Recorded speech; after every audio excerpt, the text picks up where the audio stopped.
Bismillahirrahmanirrahim. Assalamualaikum warahmatullahi wabarakatuh. Innal hamdalillah nahmaduhu wa nasta'inuhu wa nastaghfiruh wa na'udzu billahi min syururi anfusina wa sayyiati a'malina. May yahdihillahu fala mudhillalah wa may yudlil fala hadiyalah. Asyhadu an la ilaha illallah wahdahu la syarikalah wa asyhadu anna Muhammadan abduhu wa rasuluhu la nabiyya wa la rasula ba'dah.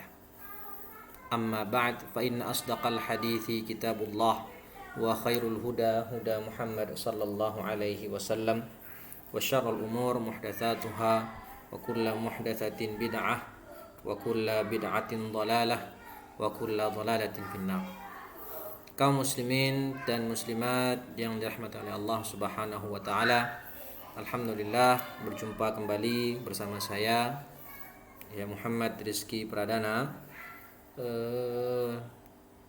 dalam melanjutkan pembahasan kita membahas matan Abi Suja' dengan syarahnya kitab Al-Imta' bi Syarhi Matni Abi Suja' karya Syekh Hisham Kamil Hamid Musa hafizahullahu taala.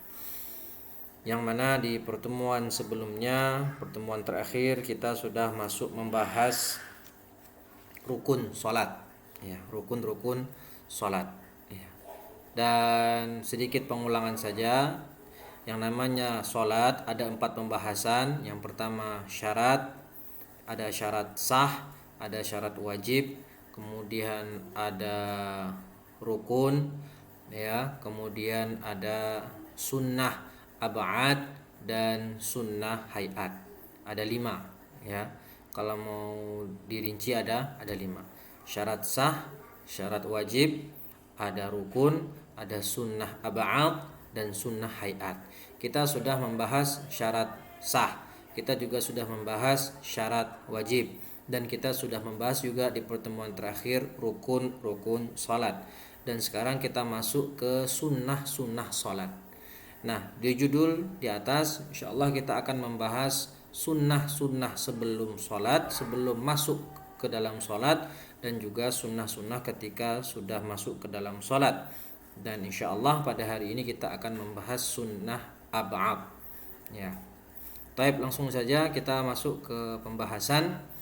Di judulnya sudah tertulis qala al-musannif rahimahullahu ta'ala wa nafa'ana bi'ilmihi fid darain. Amin ya rabbal alamin. Sunanus salah qabla wa ba'da ad-dukhuli fiha. Sunnah-sunnah salat sebelum dan sesudah masuk ke dalamnya. Qala al-musannif Abu Suja' rahimahullah, wa sunanuha qabla ad-dukhuli fiha syai'an. Sunnah-sunnahnya yang sebelum masuk ke dalam salat ada 2. Yang pertama adzan dan yang kedua iqamah. Wa ba'da ad-dukhuli fiha syai'an. Sedangkan setelah masuk ke dalam salat itu ada 2 juga. Apa itu? Tasyahud awal wal qunutu fi subhi wa fil witri fi nisfi tsani min syahri Ramadan. Membaca kunut di waktu subuh dan juga membaca kunut di waktu witir di 1/2 terakhir di bulan, atau nisfu tsani, bagian kedua di bulan Ramadan. Nah, awalan sunanus shalah qabla dukhul fiha. Sunnah-sunnah salat sebelum masuk ke dalamnya. Pertama azan. Al-azan. Azan, apa makna azan secara bahasa? Yaitu al-i'lam. Al-i'lam, pemberitahuan. Pemberitahuan. Dan secara istilah, secara syara, apa arti azan? Qaulun makhsusun yu'lamu bihi dukhulu waqtis shalah al-mafruḍah. Perkataan yang maksus, perkataan yang tertentu, yang diketahui dengannya telah masuk, yang diketahui dengannya masuk waktu salat wajib atau salat fardu. Wal hadaf minal adhan al-i'lamu an sya'air al-islam wa da'watil muslimina ilal ijtima'i ilaiha. Naam. Dan tujuan dari azan itu apa? Yaitu al-i'lam an sya'airil Islam. Itu ya menampakkan, ya, memberitahukan syiar-syiar Islam dan mengajak kaum muslimin untuk ijtima' ilaiha, untuk berkumpul kepadanya. Ya, jadi ajakan untuk sholat berjamaah, ya, untuk berkumpul di dalamnya. Dan azan adalah termasuk syiar-syiar agama Islam. Nah, di sini kita garis bawahi, azan itu adalah perkataan tertentu yang dengannya kita ketahui masuknya waktu sholat fardu, ya. Dan yang kita ketahui sholat fardu ada 5: subuh, zuhur, asar, maghrib, isya. Nah, itu sholat yang memang hukumnya wajib. Di sini hanya dimaksudkan untuk sholat fardu saja, ya. Dan juga ada sholat yang diwajibkan hukumnya selain sholat fardu, diantaranya adalah sholat nazar. Ya, sholat nazar kan hukumnya wajib, fardu juga, tetapi sholat nazar dikecualikan. Kenapa? Karena sholat nazar itu, ya, yang memang secara hukum dia wajib, tapi tidak disyariatkan untuk adzan padanya. Jadi yang kita tahu adzan adalah untuk sholat 5 waktu saja yang kita kenal. Kemudian masuk ke permasalahan berikutnya, hukum adzan. Apa sih hukum adzan? Nah, di sini dijelaskan sunnah muakkadah wa hiya sunnatu kifayah. Hukum azan itu sunnah yang muakkadah, sangat ditekankan, tetapi statusnya sunnah kifayah. Ya, kalau kita selama ini tahu ada fardu ain dan fardu kifayah, ternyata juga ada sejenis hukum namanya sunnah kifayah. Apa maksudnya sunnah kifayah? Yaitu sunnah yang diminta kepada satu orang saja, dan jika telah dikerjakan maka saqata talab anil baqin, ya, saqata talab. Kalau fardu ain, kalau fardu kifayah kan matlubun min wahid, diminta kepada satu orang, dan jika dikerjakan saqatal itsmu anil baqin, maka gugur dosa dari yang lain. Nah, kalau sunnah kifayah yang gugur bukan dosa, tapi apa? Yang gugur adalah tuntutan, saqatat talab.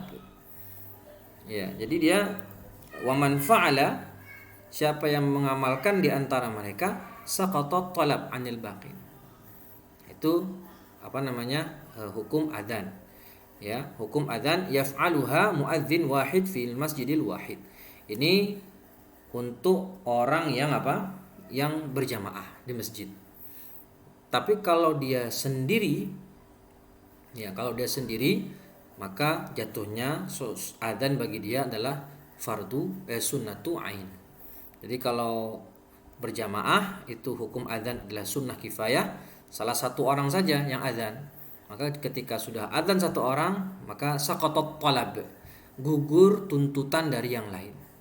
Nah, wal adzan sunnatun lis salatil hadirah wal faitah. Adzan itu juga disunnahkan untuk sholat yang dilakukan di waktu, meskipun sholat yang terlewat. Ya, meskipun sholat yang terlewat. Ya, sebagaimana Nabi Muhammad pernah menyuruh Bilal untuk adzan ketika sholat subuh, ya, ketika itu habis peperangan, tidak salah perang Tabuk apa ya. Keletihan dan semuanya tertidur, termasuk Nabi Muhammad sendiri tertidur, dan ternyata bangunnya sudah lewat waktu subuh.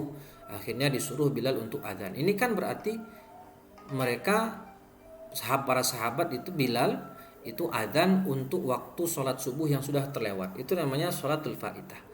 Jadi adzan selain untuk disunahkan untuk sholat-sholat fardu, ya, juga berlaku juga bagi sholat yang terlewat.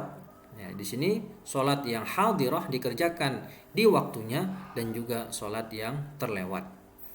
Faedah. Nah, ini tadi yang disebutkan, al-adzanu sunnatu ain. Sunnatu ain ala man shalla munfaridan. Adzan itu menjadi statusnya sunnah ain. Sunnah ain itu berarti sunnah ke person tersebut, nggak bisa diwakilkan oleh orang lain sebagaimana sunnah kifayah. Bagi siapa adzan itu sunnah tu'ain? Man shalla munfaridan. Bagi siapa yang sholat apa namanya, sendirian, ya, bagi yang sholat sendirian. Taib. Faidah. La yu'adzan lis-shalah fil masjid ba'da sholati ar-ratibah. Ya, tidak dianjurkan azan, ya, untuk sholat dalam masjid setelah sholat rawatib. Ya, setelah sholat rawatib. Ya. Nah, jadi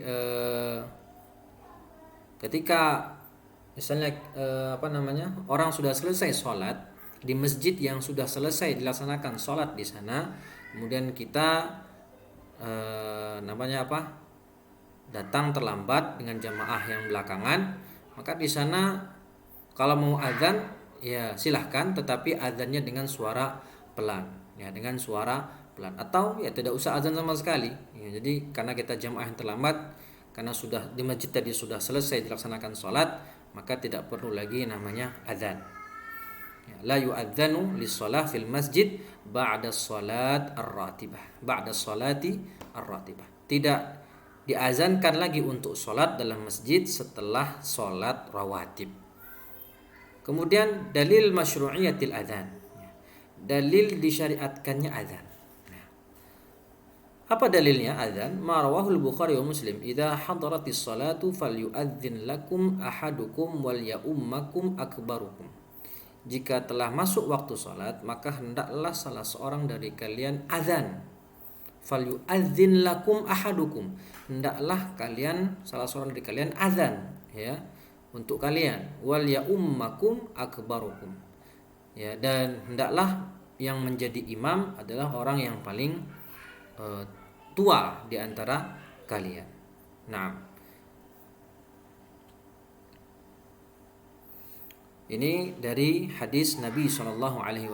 Ya, kalau kita cek dalam buku Fiqhul Manhaji, di sana juga ada dalil dari Al-Qur'an, ya, dalam surat Al-Jumu'ah ayat 9. Allah Ta'ala berfirman, "Idza nudiya lis-salati min yaumil jumu'ati fas'au ila dzikrillahi wa dzarul bai'." Idza nudiya, jika sudah dipanggil, ya, sudah ada panggilan untuk sholat Jumat. Ini kan nudia, an-nida di sini maksudnya apa? Azan, ya. Di situ maksudnya adalah apa? Azan. Nah, dan juga hadis yang ini hadis yang dibawakan oleh Syekh pensyarah dalam buku ini. Nah, jadi beliau hanya mencantumkan satu dalil, yaitu dari hadis. Sedangkan kalau dari Al-Qur'an itu surat Al-Jumu'ah ayat 9. Nah, faidah. Syuri'al adzanu fi sunnah fi sanatil ula lil hijrah. Nah, ini. Kapan sih azan itu pertama kali disyariatkan? Ya, azan pertama kali disyariatkan pada tahun pertama Hijriah. Ya, pada tahun pertama Hijriah. Nah, ma yushtaratu fil muadzin. Nah, ma yushtaratu fil muadzin. Apa saja syarat-syarat bagi muadzin? Jadi di sini adzan, ya, itu mempunyai syarat-syarat, ya, SOP, ya, atau syarat-syarat dan ketentuan yang berlaku. Nah, syarat-syarat ini dibagi menjadi dua. Yang pertama syarat bagi muadzin, yang kedua syarat adzan itu sendiri. Nah, jadi berbeda, dibedakan antara pertama syarat muadzin dan yang kedua syarat adzan. Baik, kita lihat di sini ma yushtaratu fil muadzin. Apa yang disyaratkan bagi seorang muadzin? Pertama, dia harus Islam. Naam, arafna, ya, harus muslim.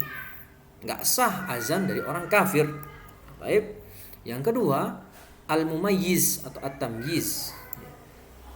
Tamyiz yaitu yang sudah mumayyiz, anak kecil yang sudah mumayyiz, meskipun belum baligh dia sudah mumayyiz. Kalau azannya sah. Fayasihu min sabiyyin alimin bi ahkamil adzan dhabitun lil waqt.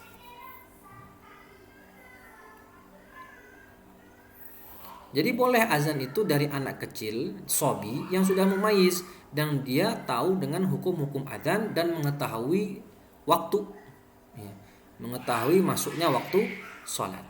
Nah, tapi kalau sobi yang tidak mumayyiz, maka itu tidak sah azannya. Nah, Yang ketiga, az-dzukurah.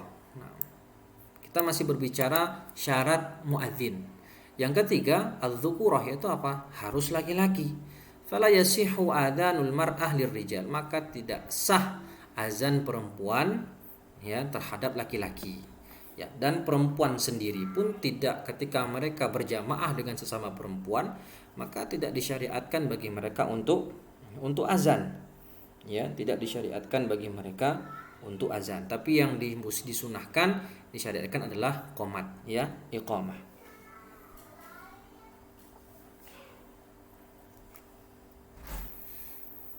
Yang keempat, nah kemudian ya ini syarat yang ketiga. Syarat yang ketiga. Nah, tambahan yang lain syarat muadzin selain dia muslim, kemudian mumayyiz dan juga laki-laki, yang keempat adalah ma'rifatul awqat. Seorang muadzin harus mengetahui waktu-waktu sholat, harus. Ya, kalau sekarang walhamdulillah, ya, walhamdulillah kita hampir semua muadzin di masjid itu atau marbot di masjid itu dia akan pasti tahu waktu sholat, ya. Apalagi sekarang di masjid sudah ada apa namanya, sudah ada jam digital, ya, dan masing-masing orang sudah mengetahui waktu sholat yang ada. Nah, kemudian yang kelima syarat muadzin lagi adalah ittihadul muadzin fil adzanil wahid. Ittihadul muadzin fil adzanil wahid. Muadzinnya ketika azan, untuk satu azan ya satu.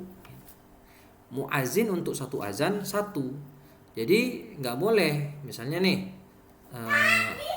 ada si A lagi azan, ya, sampai pada syahadatain, ya, sampai selesai asyhadu anna muhammadar rasulullah, asyhadu anna muhammadar rasulullah. Kemudian tiba-tiba dia batuk atau apa gitu, ya nggak bisa dia melanjutkan azan, ya, suaranya hilang atau bagaimana, nggak bisa dia melanjutkan azan. Nah, kemudian datang si B, ya, apakah si B ini melanjutkan ke hayya 'alas shalah atau ngulang dari awal, dari takbir? Maka menurut syarat ini si B ini harus mengulangi azan dari awal lagi. Karena di antara syarat-syarat muadzin adalah azannya itu tidak boleh dua muadzin dalam satu azan. Tapi kalau satu waktu sholat dua muadzin itu diperbolehkan, ada sunnahnya. Sebagaimana subuh itu kan ada dua azan. Azan sebelum fajar dan azan ketika sudah fajar, setelah terbit fajar, ya. Sebelum fajar itu azannya Bilal, sesudah fajar itu azannya Ibnu Ummi Maktum. Jadi kan ada dua kali azan, dua pula muazin. Nah, yang dimaksudkan di sini adalah untuk satu azan satu orang, nggak boleh satu azan dibagi menjadi dua orang.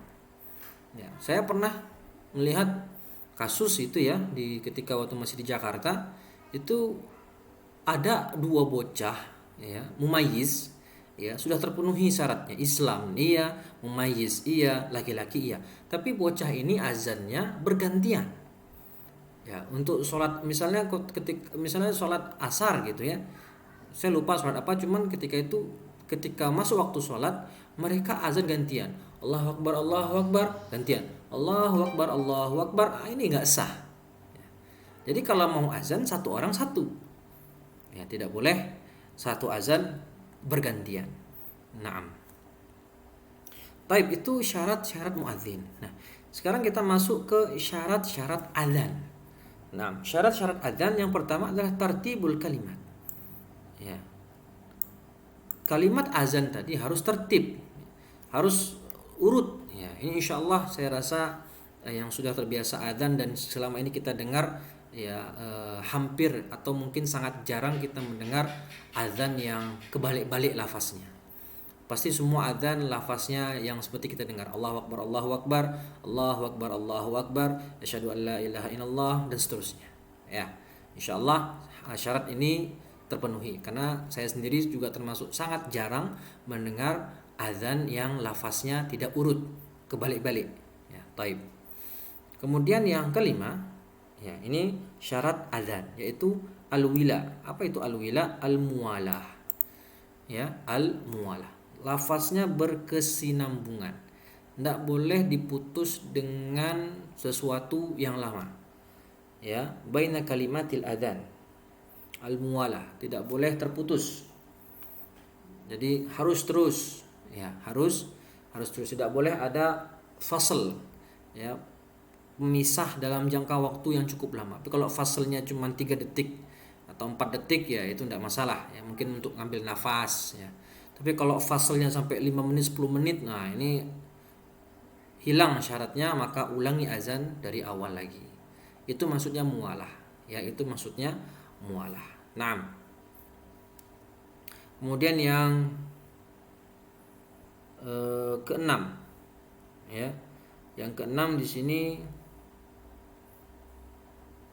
raf'us shaut idza kana yu'adzinu lil jamaah. Nah, raf'us shaut idza kana yu'adzinu lil jamaah. Azannya itu, ya, muadzinnya itu harus meninggikan suara. Raf'us shaut, meninggikan suara jika dia azan untuk salat berjamaah, untuk jamaah. Nah, kemudian syarat azan yang lain adalah dukhulul waqt. Ya, azan itu ya harus ketika masuk waktu salat. Ya kan, karena tadi pengertiannya apa? I'lam. I'lam itu qaulun maksus yu'lamu bihi dukhuli waqti shalah, yu'lamu bihi dukhulu waqti shalah. Dia adalah perkataan, kalimat-kalimat yang khusus yang dengannya diketahui masuknya waktu sholat, sehingga azan itu ya harus dilakukan ketika telah masuk waktu sholat. Fala yasihhu qablahu bil ijma, maka tidak sah azan ketika sebelum masuk waktu sholat bil ijma, secara ijma, kesepakatan para ulama. Faidah, ya, la tu'adzinul mar'atu bal yundab lahunna al-iqamah bisautin munkhafid. Nah, ini yang tadi faedah dari syarat-syarat azan dan muadzin. Di antara syarat muadzin tadi adalah az-dzukurah, harus laki-laki. Sedangkan perempuan itu tidak disyariatkan azan bagi dia. Dan disunahkan adalah iqamah ketika mereka mau sholat berjamaah, ya, isinya perempuan semua, maka meskipun isinya perempuan semua jamaahnya, imamnya pun perempuan, maka hanya disunahkan qomat, tidak disunahkan azan padanya dengan suara yang pelan, bisautin munkhafid. Nah, taib. Sebelum kita masuk ke pembahasan berikutnya, ya, ke halaman berikutnya, di sini ada ketentuan-ketentuan azan, ya, ketentuan-ketentuan azan. Kapan disunahkan azan dan iqamah, ya, kapan disunahkan azan, kapan disunahkan iqamah saja, ya, kapan tidak disunahkan azan dan iqamah. Nah, ada 4 keadaan. Ya, ada 4 keadaan. Yang pertama, ma yusannu lahal adzan wal iqamah. Keadaan yang pertama adalah apa yang disunahkan padanya azan plus iqamah. Ya, yang pertama adalah kapan, yaitu disunahkan 2 hal, disunahkan azan dan disunahkan juga iqamah. Yaitu pada saat bagaimana? As-shalawatul maktubat idza lam takun mutawaliyah, salatun wahidah faqat. Yaitu sholat fardu jika sholat fardunya tadi tidak berbilang. Artinya kalau dia sholat fardu zuhur, ya zuhur aja, ya, sholat fardu zuhur tok gitu. Jadi kalau dia mau sholat fardu zuhur doang di waktunya, maka kita tahu di situ disunahkan azan dan juga disunahkan iqamah. Bukan sholat yang mutawaliyah, sholat yang berbilang. Sholat fardu, dia harus sholat fardunya 2, misalnya sholat fardu zuhur, sholat fardu asar, ya, atau sholat fardu maghrib dan sholat fardu isya, ya, atau orang yang sudah ketinggalan 4 sholat fardu subuh, zuhur, asar, maghrib, isya. Maka di sini nanti masuk ke pembahasan keadaan yang kedua. Jadi kalau dia sholat untuk sholat fardu dan hanya 1 waktu saja, satu jenis sholat saja fardunya, zuhur tok atau asar doang, maka di situ disunahkan 2, azan dan iqamah. Keadaan yang kedua, ma yusannu lahal iqamah faqat. Apa yang di sana disunahkan iqamah saja. Ya, apa yang di sana disunahkan iqamah saja. Artinya azannya sekali tok, sisanya qomat. Enggak berulang-ulang azannya. Yaitu pas kapan? Fis shalawatil maktubat al mutawaliyah ghairal ula. Di salat fardu yang berbilang. Artinya kalau orang tadi salat fardunya 2 kali, yaitu salat zuhur dan asar, ya kayak orang melakukan menjamak, ya orang melakukan jamak atau qasar, ya misalnya orang menjamak salat zuhur dan asar di waktu zuhur, maka dia disunahkan azan untuk sholat zuhur. Ketika akan sholat asar, dia nggak disunahkan azan lagi, ya tidak disunahkan azan lagi, tapi dia qomat. Jadi ketika zuhur azan, kemudian qomat untuk sholat zuhur, setelah zuhur dia bangkit lagi untuk sholat asar karena dalam menjamak tadi, maka ketika akan bangkit sholat asar disunahkan hanya qomat lagi saja, tidak disunahkan lagi azan untuk sholat asar. Jadi kalau ada 4 sholat fardu, maka yang disunahkan azan adalah di sholat yang pertama. Sisanya itu cukup dengan qomat. Ya cukup dengan qomat. Kemudian keadaan yang ketiga, ma yusannu lahan nida bis-shalatil jami'ah. Disunahkan panggilan as-shalatul jami'ah. Ya. Jadi sering kalau kita sholat tarawih ya di rumah-rumah di kampung-kampung, itu kan sering ada kalimat as-shalatul jami'ah gitu kan. Shalatul tarawih jami'atan rahimakumullah dan semisalnya. Ternyata memang ini ada pembahasannya dalam fikih Syafi'i, ya. Pembahasannya ada dalam fikih Syafi'i. Nah, kapan panggilan ini as-shalatul jami'ah ini disunahkan? Yaitu ketika sholat sunnah yang disyariatkan berjamaah. Ya, disyariatkan berjamaah. Nah, seperti sholat gerhana, kusuf wal khusuf, ya. Sholat kusuf wal khusuf.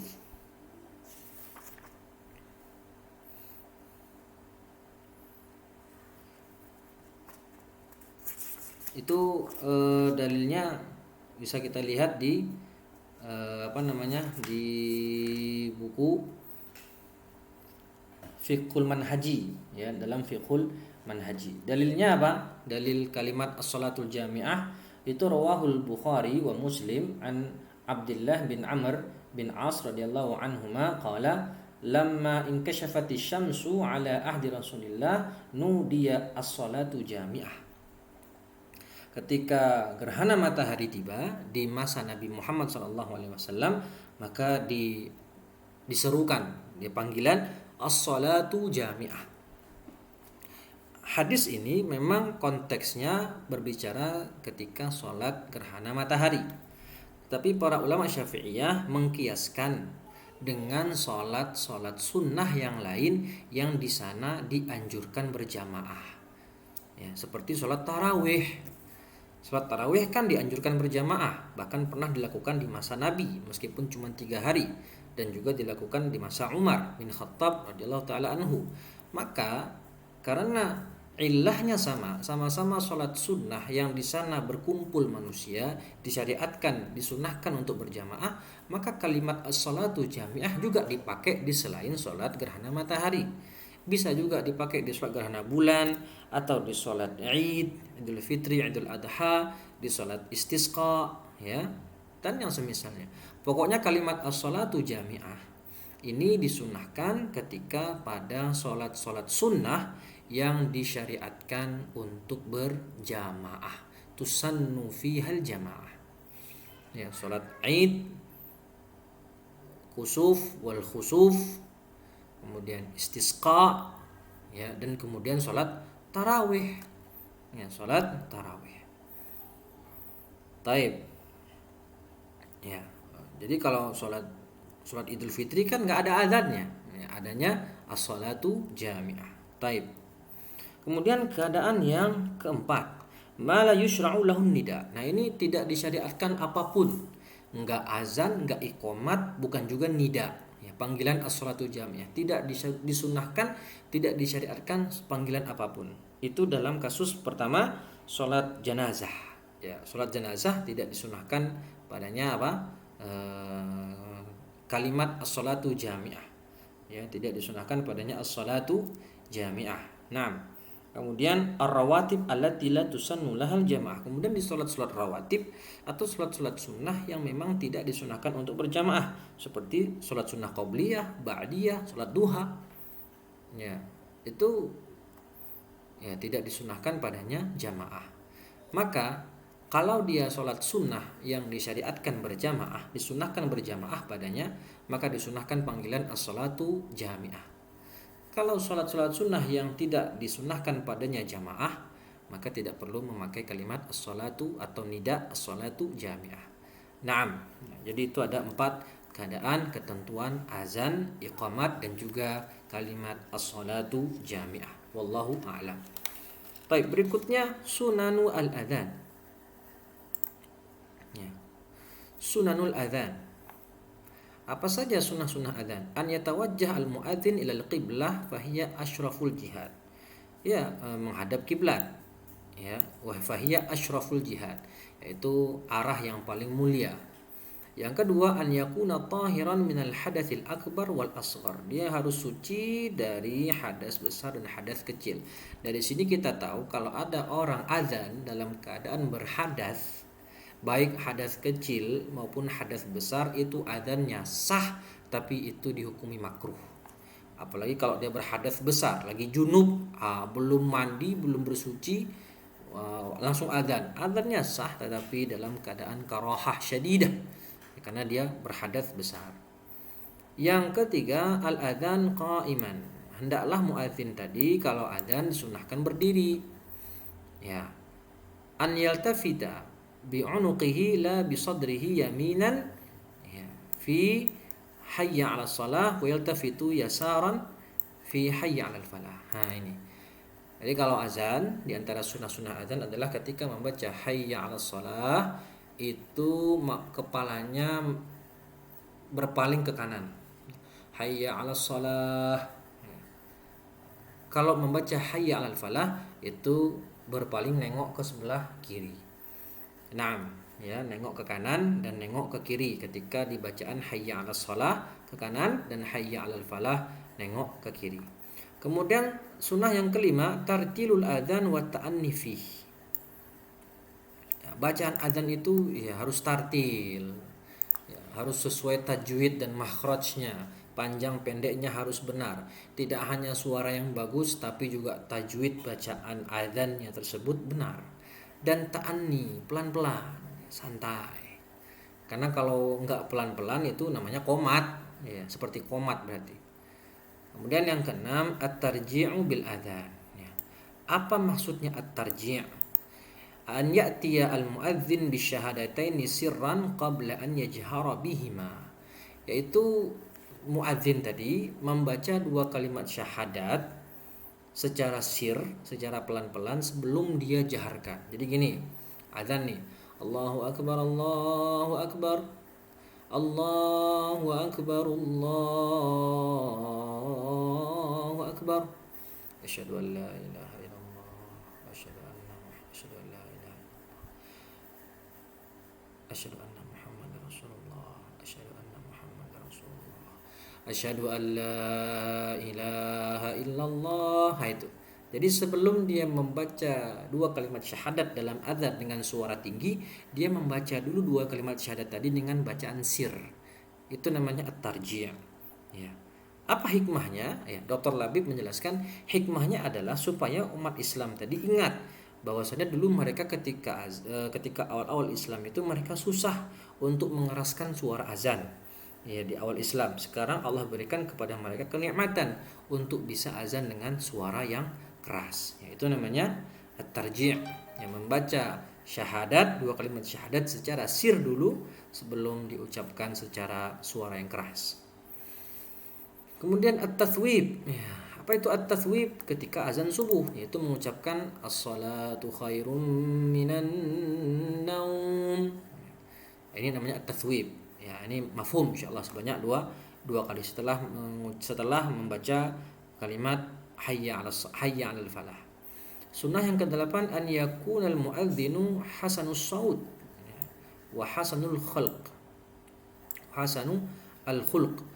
Suaranya indah, ya, selain tartil tadi, bacaannya pun indah. Suaranya tuh nyaring, merdu, dan juga akhlaknya baik. Ya, harus orang yang dikenal akhlaknya baik, muslim yang baik, bukan muslim yang fasik. Nah, tapi kalau tetap misalnya ada muslim yang terkenal fasik azan, ya azannya tetap sah ya, selama menyesuaikan syarat-syarat tadi yang dijelaskan di awal. Yang kesembilan, adamut tamtid bil azan. Tidak boleh tamtid itu memperlama, tatwil. Memperlama atau memperpanjang azan sampai keluar huruf dari kalimat yang asli dari makhrajnya. Artinya karena kepanjangan sehingga membuat tajwidnya berantakan. Jadi kalau mau adzan ya sesuai tajwid, jangan memperlama memperpanjang adzan. Memang disunahkan tartil perlahan, tapi kalau terlalu lama sehingga membuat huruf-hurufnya tadi tidak sesuai lagi keluar dari makhrajnya, maka ini makruh ya, ini makruh karena menyelisihi sunnahnya ya. Yusannu an yu'adzan li salati subhi adzanan qabla dukhulil waqti wa adzanan 'inda dukhulil waqti. Nah, seperti yang tadi saya jelaskan, untuk salat subuh itu disunahkan azan 2 kali. Pertama azan sebelum fajar, dan kedua azan setelah terbit fajar. Nah, sebagaimana hadis dari riwayat Bukhari, inna bilalan yu'adzinu bil lail. Sesungguhnya Bilal adzan pada waktu malam hari, artinya belum terbit fajar. Masih statusnya malam hari. Fakulu washrabu hatta tasma'u adzana ibni ummi maktum. Silahkan kalian teruskan makan dan minum ya, karena sahur ya, silahkan kalian makan dan minum dalam rangka bersahur sampai kalian mendengar adzannya Ibnu Ummi Maktum, karena saat itu Ibnu Ummi Maktum adzan sudah masuk waktu subuh, maka saatnya untuk imsak, menahan. Taib. Nah, di status yang ini, di kasus yang seperti ini boleh. Jadi di azan sebelum fajar Bilal yang azan yang kedua setelah fajar yaitu Ibnu Ummi Maktum. Yang nggak boleh kalau satu azan dipakai untuk 2 orang secara bergantian. Nah, ini tidak sah. Yang ke-11, ad-du'a was-salatu ala Rasulillah sallallahu alaihi wasallam ba'dal adzan. Nah, ini berdoa dan bersolawat kepada Nabi kita sallallahu alaihi wasallam setelah azan. Liqaulihi sallallahu alaihi wasallam, man qala hina yasma'un nida. Ya, sebagaimana hadis Nabi ketika ya man qala, siapa yang berkata ketika mendengarkan azan. Doanya masyhur ya, insyaallah hampir semua dari kita hafal. Allahumma rabb hadhihi ad-da'wati tammah was-salatil qa'imah ati Muhammadanil wasilata wal fadilah wa ba'athu maqaman mahmudan alladhi wa'adtah. Nah, ini doanya. Halat lahu syafaati. Siapa yang membaca doa ini setelah adzan, ya maka nanti dia berhak mendapatkan syafaatku, kata Nabi sallallahu alaihi wasallam. Ya, maka jangan pelit-pelit ya. Ketika habis dengar azan, baca doa ini. Ya. Rutinkan baca doa ini. Kenapa? Karena ada door prize, ya, istilahnya itu ada hadiah, janji dari Nabi kalau orang yang sering membaca doa ini setelah adzan, dia berhak dapatkan syafaat dari Nabi sallallahu alaihi wasallam. Faidah, yusannu li sami'il adzan al-insat wa an yaqula mithla ma yaqulu al-muadzinu thumma yusalli ala Rasulillah lakin yaqulu fi hayya 'ala shalah wa hayya 'al falah la haula wa la quwwata illa billah. Nah, ini diantara sunnah-sunnah adzan yang lain, yaitu disunahkan bagi orang yang mendengar adzan ya, juga orang yang mendengar adzan itu disunahkan diam ya, diam dan membaca atau mengatakan sebagaimana apa yang dikatakan oleh muadzin. Muadzin bilang Allahu akbar, Allahu akbar, kita juga Allahu akbar, Allah. Yang dengar Allahu akbar, Allahu akbar. Maka kita juga mengucapkan sebagaimana apa yang muadzin ucapkan. Nah, ini sepertinya sudah masyhur ya, sunnah seperti ini. Nah, ketika membaca hayya 'ala shalah, kita ngucapinnya apa? La haula wala quwata illa billah. Yaitu ucapan hauqalah. Ya, ketika membaca hayya 'ala shalah, la haula wala quwata illa billah. Juga ketika muadzin membaca hayya 'alal falah, juga kita bilang la haula wala quwata illa billah. Selebihnya kita ucapkan sama sebagaimana apa yang diucapkan oleh muadzin. Faedah. Idza sami'a al-muslimu akthar min adzan fa 'alaihi an yujiba kullu muadzin an yujiba kulla muadzin wa an yaqula mithla qawlihi ala sabili as-sunnah. Nah, ini kalau ternyata orang yang dengar azan tadi mendengar azan lebih dari satu kali azan, maka juga disunahkan untuk menjawab azan yang kedua. Ya, dia di masjidnya tadi berdekatan dengan masjid yang lain. Yang masjid yang di sini sudah selesai azannya. Nah, ketika dia lagi nunggu imam, nunggu qomat, dia sudah selesai salat sunnah, nunggu qomat, dia mendengar azan lain dari masjid lain, maka juga disunahkan dia menjawab. Ya, disunahkan bagi dia untuk menjawab azan tersebut sebagaimana tadi dia menjawab azan di masjid tempat dia sholat. Aywa. Faidah. Yukrahul adzan lil muhdits hadatsan asghar. Nah, kan tadi makruh, ya. Orang yang adzan dalam keadaan berhadas kecil makruh. Sedangkan kalau berhadas besar itu makruh juga, tapi makruhnya lebih parah. Asyaddu karahah. Ya, asyaddu karahatin, ya, lil junub. Asyaddu karahatan lil junub, lebih parah makruhnya bagi orang yang berhadas besar seperti junub.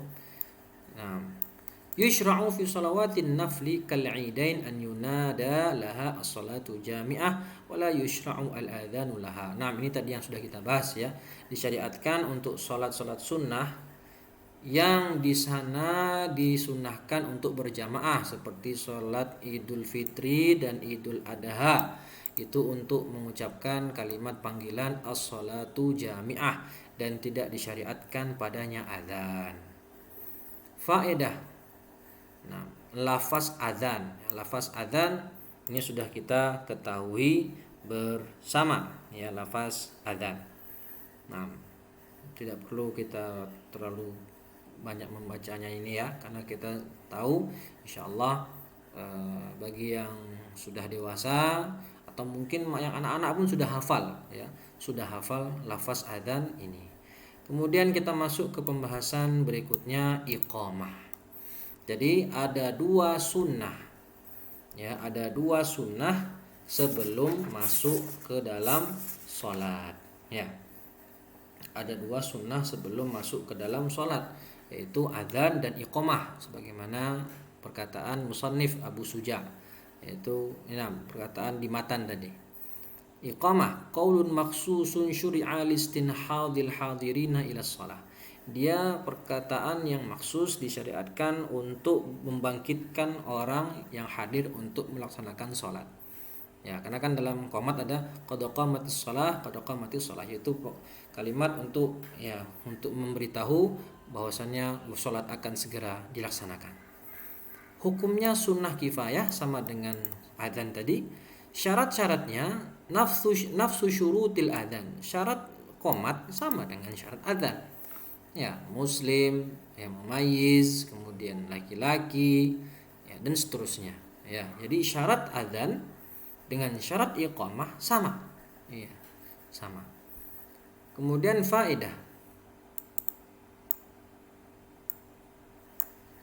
Tushra'ul iqamatu linnisa. Nah, bagi perempuan disunahkan, disyariatkan untuk iqamah, ya, sebagaimana tadi di pembahasan sebelumnya, ya, di sini, ya, di pembahasan ini faedah ini, la tu'dzanul mar'ah la tu'adzanul mar'ah bal yundab lahunna al-iqamah bi sautin munkhafid. Nah, di sini diulang lagi, ya, bagi perempuan disyariatkan untuk qamat tapi tidak disyariatkan untuk adzan. Sunnah iqamah hiya sunanul adzan wa yuzadu 'alaiha an yakuna al-muqimu lis-salati huwa alladhi adzana. Nah, sunnah iqamat seperti sunnah adzan yang barusan kita bahas, kita baca. Tambahannya adalah disunahkan juga yang iqamah adalah orang yang adzan, ya, yang iqamah adalah orang yang adzan. Faedah yusannul isra' fi alfadhil iqamah. Nah, kalau tadi di adzan disunahkan untuk tartil wa tamahul, tartil dan juga perlahan wa ta'anni, sedangkan di iqamah itu yusannul isra, mempercepat, ya, mempercepat lafaz iqamah. Faedah, idza shallal muslimu akthar min salatin fi waqtin wahidin kal fawaid awil jama' baina salataini udzina lis salatil ula wa aqama li kulli salatin ba'da dzalik. Rawal Muslim anna Nabiyya sallallahu alaihi wasallam jama'a bainal maghribi wal isya'i bi Musdalifah bi adzanin wahidin wa iqamatain. Nah, ini tadi yang juga saya jelaskan. Kalau dalam keadaan sholatnya cuma satu waktu saja, maka disunahkan adzan plus iqamah.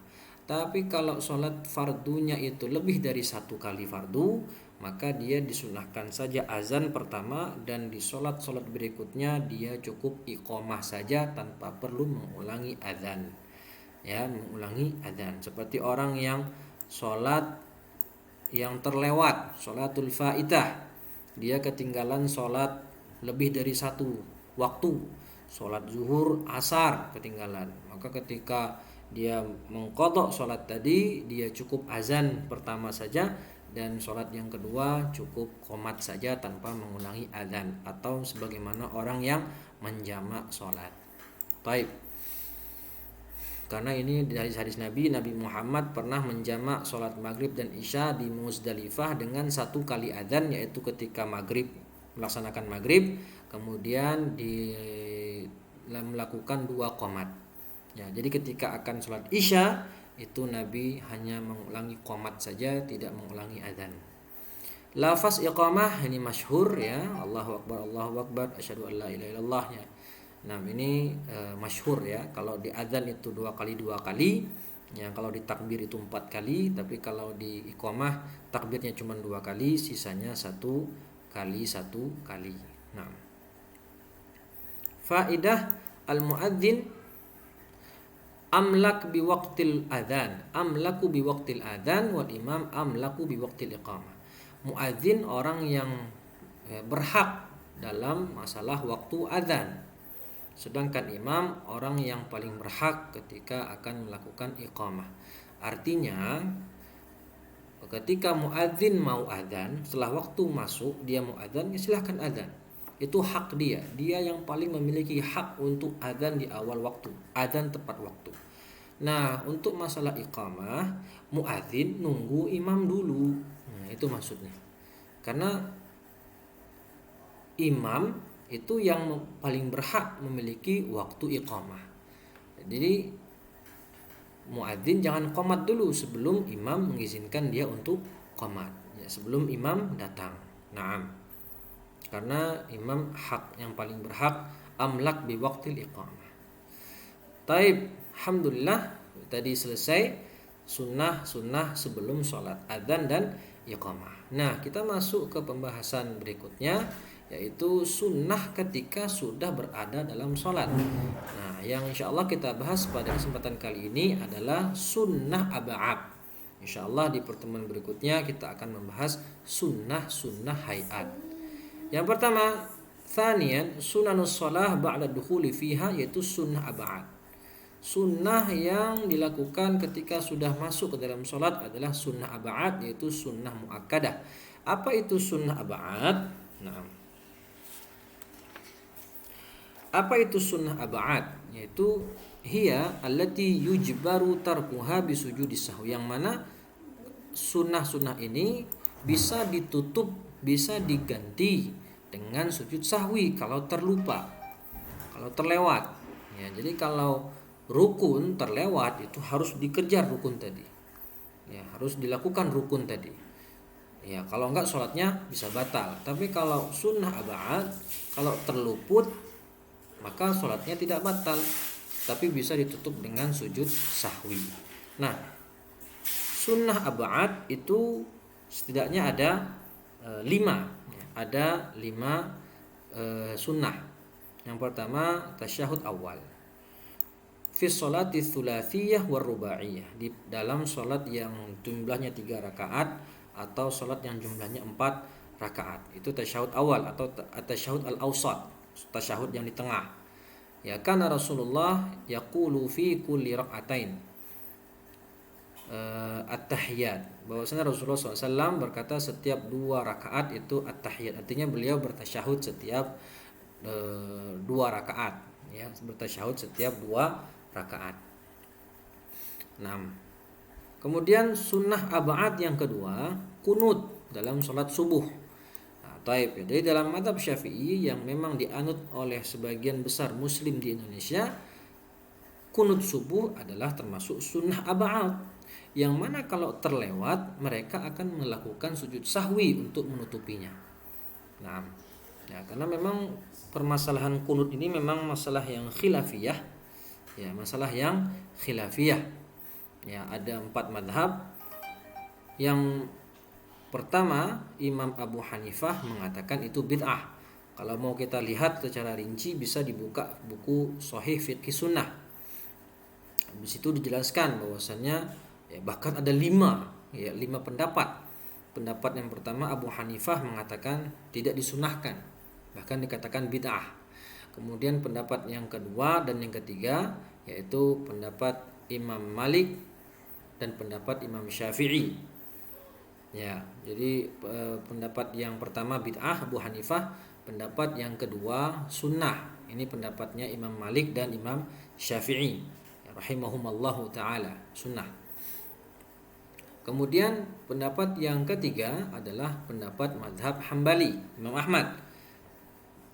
Nah, pendapat Imam Ahmad mengatakan kunut itu disunahkan saat kunut nazilah saja, ketika musibah menimpa kaum muslimin.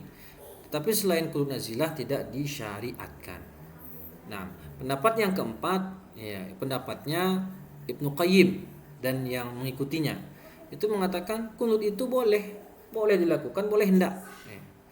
Jadi enggak sunnah, enggak bid'ah, tapi boleh gitu. Jadi ada 4 pendapat, ya. Pertama, Abu Hanifah mengatakan bid'ah. Pendapat yang kedua ini Imam Malik dan Imam Syafi'i mengatakan sunnah. Pendapat yang ketiga Imam Ahmad bin Hambal mengatakan itu tidak disyariatkan kecuali kunut nazilah saja. Dan pendapat yang terakhir pendapat Ibnu Qayyim dan yang berpendapat dengannya itu boleh, mubah. Ya. Tidak dikatakan orang yang melakukan yang kunut itu bid'ah, dan juga tidak dikatakan orang yang tidak kunut itu tidak melakukan sunnah. Ya, boleh. Artinya mubah. Ya, dikerjakan tak mengapa, ditinggalkan juga enggak mengapa gitu, mubah. Baik.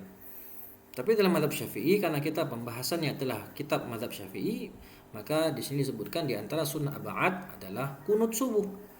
Wa mahalluhu 'inda al-i'tidal min ar-raka'ati tsaniyah. Tempatnya di mana? Yaitu ketika setelah selesai i'tidal di rakaat yang kedua. Ya, setelah i'tidal di rakaat yang kedua maka membaca kunut. An Anas bin Malik radhiyallahu taala anhu qala, dari Anas bin Malik radhiyallahu taala anhu, beliau berkata, "Mazala Rasulullah sallallahu alaihi wasallam yaqnutu fi subhi hatta faraqat dunya." Rasulullah senantiasa melakukan kunut subuh sampai beliau meninggal dunia. Hadis rawahu Ahmad. Hadis ini memang debatable. Ya, Imam Baihaqi mengatakan sahih, yang lain mengatakan tidak sahih, dhaif dan yang semisalnya. Ya, kalau saya baca dalam buku Shahih Fiqh Sunnah, beliau di sana mendhaifkan, penulis Shahih Fiqh Sunnah mendhaifkan hadis ini, tetapi beliau membawa hadis-hadis lain, ya, yang menunjukkan bahwasanya Nabi Muhammad itu pernah melakukan kunut di waktu subuh. Sighatul kunut. Nah, ini lafaz kunut, ya, yang masyhur, ya. Nah, dan ini adalah lafaz kunut yang diajarkan Nabi kepada sahabat dalam kunut witir, ya, dalam kunut witir. Ya, jadi Imam Malik juga mensunahkan kunut, cuman bacaan Imam Malik bukan seperti ini. Yang masyhur kan di Indonesia adalah Allahumma hdini fi man hadait, wa afini fi man afait, wa tawallani fi man tawallait, dan seterusnya. Taib. Ala kulli hal kunut itu, iya, kalau enggak hafal lafaz seperti ini boleh kunut dengan doa apapun. Allahumma ighfir lil muslimina wal muslimat wal mu'minina wal mu'minat al-ahya'i minhum amwat, boleh. Ya, jadi bacaan kunut itu tidak ada tahdidnya. Ketentuan berlaku itu enggak ada. Boleh membaca ini yang seperti kita kenal, Allahumma hdina fiman hadait, boleh membaca doa lain, karena memang kesunahan kunut, bacaan kunut di dalamnya tidak ada ketentuan yang benar-benar baku gitu. Jadi boleh dengan membaca doa apa saja ya. Baik. Faidah hadza idza kana munfaridan, amma idza shalla imaman li jama'atin fasunnah an ya'tiya bil lafdzil jama'. Nah, ini kalau bacaan kunut ini kalau sholat sendirian, Allahumma hdini, ya Allah berikanlah aku hidayah, ya fi man hadait, ya wa afini fi man afait. Ya, tapi kalau membacanya untuk sholat berjamaah ketika menjadi imam, maka lafaznya diganti dengan lafaz jamak. Allahumma hdina fi man hadait wa afina fi man afait wa tawallana fi man tawallait, dan seterusnya, wa barik lana fi ma a'tait. Oke, itu mafhum insyaallah. Faedah berikutnya, yusannu an yarfa al yadaini athna al qunuti wa taj'alu batinil yadi ila sama. Ya, disunahkan untuk mengangkat tangan ketika kunut, dan menjadikan ini batinil yad, bagian dalam tangan itu berarti telapak tangan itu menghadap ke langit. Ya, gini berarti kan. Ya. Allahumma hdina fiman hadait wa afina fiman afait, dan seterusnya. Disunahkan untuk mengangkat tangan. Nah, dan saya sendiri jamak sekali melihat hal ini di masjid-masjid di Indonesia. Ya. Tapi kalau di kampung saya Sumatera Barat itu sangat hampir tidak ditemukan kunut subuh ya, Sumatera Barat di kampung saya. Tapi karena saya posisinya sekarang berada di Jawa dan dulu pernah di Jakarta, itu hampir semua masjid yang saya pernah sholat di sana itu selalu melakukan kunut subuh, hampir semuanya. Ya, tapi kalau di Sumatera Barat ya itu sangat-sangat jarang ditemukan masjid sholat subuh pakai kunut. Ya, masjid di kampung saya juga di Sumatera Barat itu nggak pakai kunut. Ya, mereka tidak mengenal kunut. Kenapa? Karena Sumatera Barat itu kental dengan Muhammadiyahnya. Ya, jadi tidak memakai kunut. Ala kulli hal, mau kunut kalau memang meyakini itu sunnah sebagaimana mazhab Syafi'i juga silahkan. Tapi juga kalau itu mengatakan bid'ah, ya mengambil pendapat Abu Hanifah, ya silahkan. Ala kulli hal, ini permasalahan khilafiyah, ijtihadiyah. Jangan sampai hanya gara-gara perbedaan kunut dan tidak ini menjadi membenci satu sama yang lain. Karena musuh kita sudah terlalu banyak, janganlah kita lagi nambah musuh dari kalangan kaum muslimin itu sendiri, apalagi masih dalam lingkup ahlus sunnah wal jamaah. Oke. Al-kunutu fi sholatil witri fin nisfi tsani min syahri Ramadan. Itu di pertengahan kedua di bulan suci Ramadan, artinya 15 hari kedua. Ya, bagian 15 hari kedua di bulan suci Ramadan. Ya, jadi bukan di setiap tahun kunut subuh, kunut witir itu. Witir di sepanjang tahun tidak, tapi disunahkannya witir itu kunut ketika bulan suci Ramadan. Itu pun di pertengahan kedua bulan suci Ramadan. Rawa Abu Dawud anna Ubay bin Ka'ab radhiyallahu anhu ammahum ya'ni fi Ramadan wa kana yaqnutu fi nisfil akhir min Ramadan. Bahwasanya Ubay bin Ka'ab pernah mengimami para sahabat, ya ini di bulan suci Ramadan, dan beliau kunut di pertengahan akhir bulan suci Ramadan.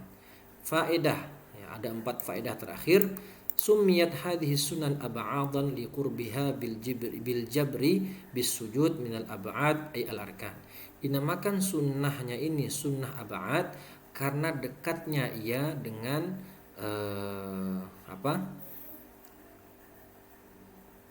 dekatnya dia dengan rukun. Dekatnya dia dengan liqurbiha bil jabri bis sujud minal ab'ad ay al arkan, karena dia posisinya sangat dekat dengan status rukun. Ya, makanya dikatakan sunnah ab'ad, karena dia seperti bagian dari rukun, yang mana kalau terlewat maka disunahkan ditutup dengan sujud sahwi. Beda dengan sunnah hayat. Ketika ditinggalkan tidak disunahkan apa-apa, sholatnya tetap sah, bahkan tidak disunahkan untuk menggantinya dengan sujud sahwi, nggak perlu. Beda dengan sunnah ab'ad. Taib. Faedah berikutnya, as-salatu 'ala nabi sallallahu alaihi wasallam fi tasyahhudil awal minal ab'ad. Membaca tasyahud awal, membaca sholawat atas nabi di tasyahud awal itu dalam sunnah ab'ad, termasuk sunnah ab'ad. Faedah berikutnya, la tusannu sholatu 'alal ali fit tasyahudil awal. Tidak disunahkan mengucapkan sholawat atas keluarga Nabi, ya. Sholatu 'alal al, ya. Assalamu alayka ayyuhan nabiyyu wa rahmatullahi wa barakatuh. Assalamu alayna wa ala ibadillahi salihin. Asyhadu an la ilaha illallah wa asyhadu anna Muhammadar Rasulullah. Allahumma shalli ala Muhammad wa ala ali Muhammad. Membaca salawat wa ala ali Muhammad itu tidak disunahkan di tasyahud awal. La tusannu, la tusyra', bukan bagian sunnah ab'ad. Nah, faedah berikutnya yang terakhir, salat alal al itu justru menjadi sunnah ab'ad ketika di dalam tasyahud akhir. Di tasyahud awal salawat terhadap al itu bukan sunnah ab'ad, bahkan tidak disunahkan. Tetapi kalau di tasyahud akhir itu justru menjadi sunnah ab'ad. Yang menjadi apa? Sunnah ab'ad. Jadi kalau kita kumpulkan sunnah ab'ad itu ada 5. Yang pertama tasyahud awal, ya, tasyahud awal. Kemudian duduk untuk tasyahud awal. Dan yang ketiga sholawat atas Nabi, ya, bersolawat kepada Nabi dalam tasyahud awal. Jadi dalam tasyahud awal itu terkumpul 3. Yang pertama tasyahud awal sendiri itu sunnah ab'ad. Kemudian duduk untuk tasyahud awal itu sunnah ab'ad, ya. Kemudian apa lagi? Membaca sholawat atas Nabi itu termasuk sunnah ab'ad di tasyahud awal. Yang keempat kunut subuh, ya, kunut subuh. Dan yang kelima kunut dalam witir di pertengahan kedua atau setengah yang kedua di bulan suci Ramadan. Jadi ada 5, ya, ada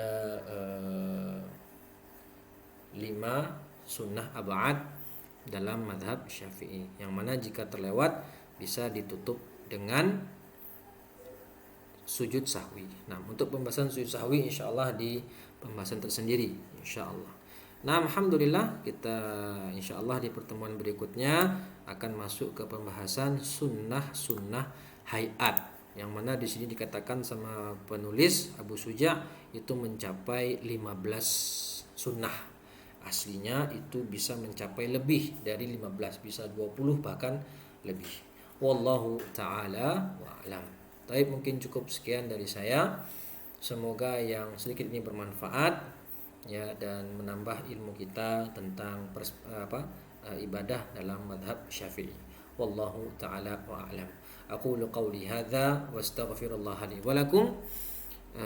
Kita akhiri dengan membaca hamdalah dan doa kafaratul majlis. Alhamdulillahirabbil alamin. Subhanakallahumma wa bihamdika asyhadu an la ilaha illa anta astaghfiruka wa atubu ilaik. Wassalamu alaikum warahmatullahi wabarakatuh.